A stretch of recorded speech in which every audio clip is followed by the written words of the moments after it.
Hi, this is Menka. I'm at the Young Jains conference, and we've just finished a workshop on relationships without expectations. It was really great. We talked about love and life and friendship, and we had a great group. The room was pretty packed. I'm just going to whiz you through some of what we talked about. Hopefully it's helpful. The first thing we talked about is what a relationship is, and we came to the conclusion that it's a bundle of expectations. Some good, some bad, hopes and fears, all mixed up. And we had this great story from this boy who said he had a best friend who he loved. They were great, and they thought they'd be friends forever. This friend then left and changed schools, and the boy was really sad and felt quite helpless. And he was so sad that now he's got a new best friend, but he still is kind of worried that this guy might leave and change schools as well. So I kind of thought that was really sweet, but also a really good example of what relationships can be like. We then talked about what the secret to happy relationships is, and discussed that relationships are sweeter and lighter when they're not burdened by lots of expectations. But where are these expectations coming from? We looked at some of the wrong beliefs that Jain Dharma speaks to quite eloquently, and that we can look at to help us to rid ourselves from some of these expectations.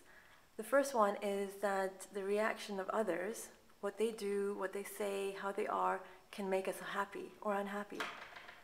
The second wrong belief is that we can control what other people do and think and be and act and speak. Obviously, everyone has their own karmic context, and we're not able to control what they do. The only person that we can control is ourselves. The third one is that sometimes we feel that people should react in certain ways because it's his or her duty, when actually it's just a manifestation of our pride.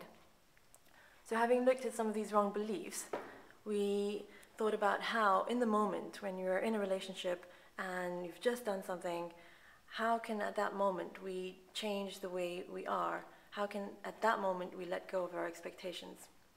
So we had these two parts. I'll show it to you. This one is where we expect, and this one is where we don't expect. The first one is where we have a very specific expectation of what the reaction should be. Obviously, it probably won't happen. We're disappointed, and then we act with the kashais of pride and anger and deceit. We're hurt and confused, we're disturbed, we're unhappy, and we end up acting in such a way that binds new karmas, forcing us back into this cycle of action and reaction, which is kind of a negative spiral. Alternatively, at that same moment, we can choose not to have expectations, accept anything and everything, be ready for anything, be happy either way, and then we're strong enough and peaceful enough to be able to act with humility and forgiveness and straightforwardness, contentment. We're happy, and ultimately we're free. And so that's what we talked about in this workshop. Hope that helps.